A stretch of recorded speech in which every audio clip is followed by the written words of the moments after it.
राज्याच्या पर्यावरण मंत्री पंकजा मुंडे चंद्रपूर जिल्ह्याच्या दौऱ्यावर असून या दौऱ्यादरम्यान त्या जिल्ह्यातील विविध औद्योगिक प्रकल्पांची पाहणी करतायत। विशेषतः कोळसा वॉशरींना दिलेल्या भेटीत त्यांना चंद्रपूर जिल्ह्यातील प्रदूषणाचा प्रत्यक्ष अनुभव आला। तर आपण आमदार सुधीर मुनगंटीवार यांना शब्द दिला होता, त्यानुसार आपण इथे आलेलो आहे अशी भावना पर्यावरण मंत्री पंकजा मुंडे यांनी व्यक्त केली। त्यांनी चंद्रपूर जिल्ह्यातील प्रदूषणावर चिंता व्यक्त केली। राज्याच्या पर्यावरण मंत्री पंकजा मुंडे चंद्रपूर जिल्ह्याच्या दौऱ्यावर असून या दौऱ्यादरम्यान त्या जिल्ह्यातील विविध औद्योगिक प्रकल्पाची पाहणी करतायत। विशेषतः कोळसा वॉशरींना दिलेल्या भेटीत त्यांना मोठ्या प्रमाणात प्रदूषणाचा प्रत्यक्ष अनुभव आला। पाहणी दरम्यान वॉशरी परिसरात प्रचंड प्रमाणात उडणारी धूळ आणि प्रदूषणाचं प्रमाण स्पष्टपणे जाणवलं। इतकंच नव्हे तर ज्या वाहनातून त्यांनी पाहणी केली ते वाहन देखील या धुळीमुळे अक्षरशः काळवंडलं गेलं आणि त्यावर धुळीचा जाड थर साचलेला दिसून आला। मागे डॉक्टरांनी अहवाल दिला की आमच्या सर्वांची फुफ्फुसं ही काळी होतात, 500 लोकांची एकदम ब्लॅकिश फुफ्फुस होतात।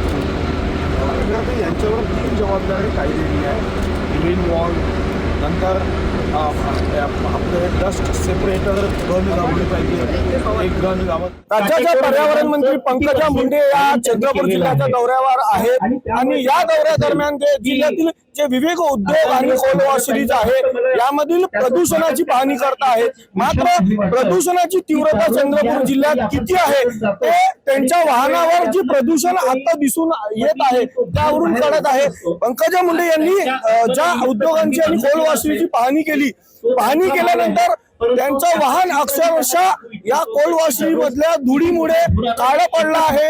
अक्षरशः हे वाहनावर मोठे मोठे प्रदूषणाचे आणि कोळशाचे जे धूळ आहे त्याचे डाग दिसून येत आहे। त्यामुळे जिल्ह्यामध्ये प्रदूषणाची तीव्रता किती मोठी आहे आणि या प्रदूषणाच्या निर्मूलनासाठी ते काय पावले उचलतात याकडे सर्वांचे लक्ष लागले आहे। तर पर्यावरण मंत्री पंकजा मुंडे यांनी देखील चंद्रपूरच्या प्रदूषणावर चिंता व्यक्त केली। आपण चंद्रपूरला येण्याचा सुधीर मुनगंटीवार यांना शब्द दिला होता, त्यानुसार आपण आलेलो आहे। आपण सर्वांच्या सहकार्यानं चंद्रपूरचं प्रदूषण कमी करण्याचा प्रयत्न करू असं त्यांनी सांगितलं।